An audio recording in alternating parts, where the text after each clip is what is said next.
Okay, so this movie's fantastic. I've never been so scared of silence. I guess that's a good testament to the good writing and good directing. What were some of the challenges in making this?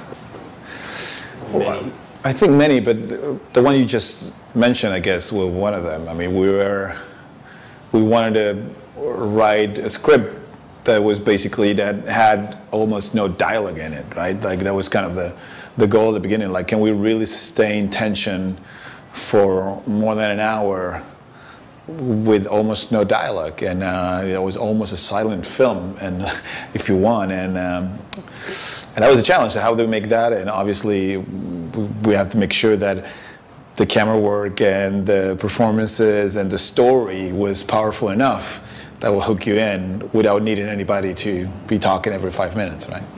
So what is there about silence that you wanted to kind of capture, and how do you build that suspense around that silence?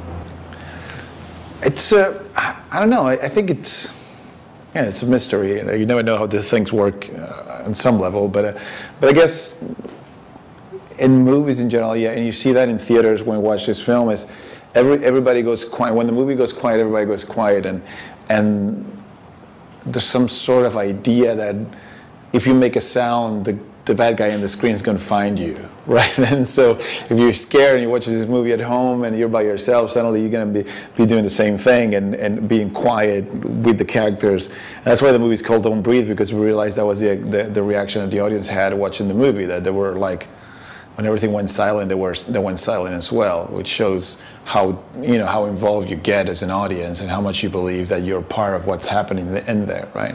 Is that silence in the movie wasn't a decision? It was just something that was attached to the premise itself, right? It's a blind guy.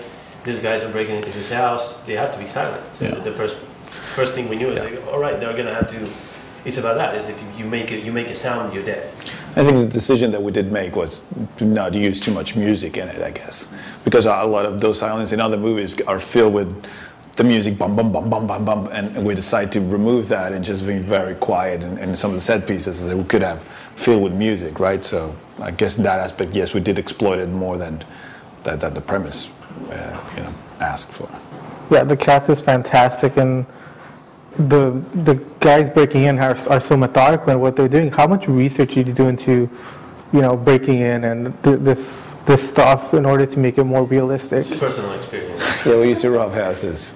No, I mean he used to be more of a vandal than I am, but I think we come from South America, from Uruguay, where I think we tend to be more used to live every day with stories of, they broke into this guy's house and this happened, and it's something that is part of the conversation every day, almost every week. Like you hear something about, the robbers, like they broke into my car, they got this, they got that. So it's like the realities of living in a third world country, but and Uruguay is not particularly like a violent place or anything like that, but still it happens. So I think we're more used to that idea, and we know a lot of stories about those characters.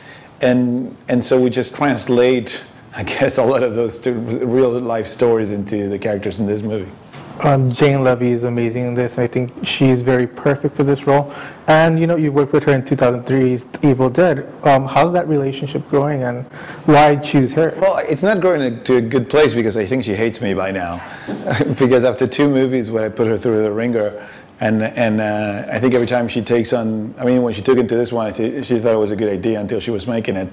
But that's what I think we all want. I want that, and she wants that. She wants to be part of movies that the audience like, and I want that too. And so I think both of us are ready to do whatever it takes. And it's not always pleasant. And I think it definitely wasn't very pleasant in this one.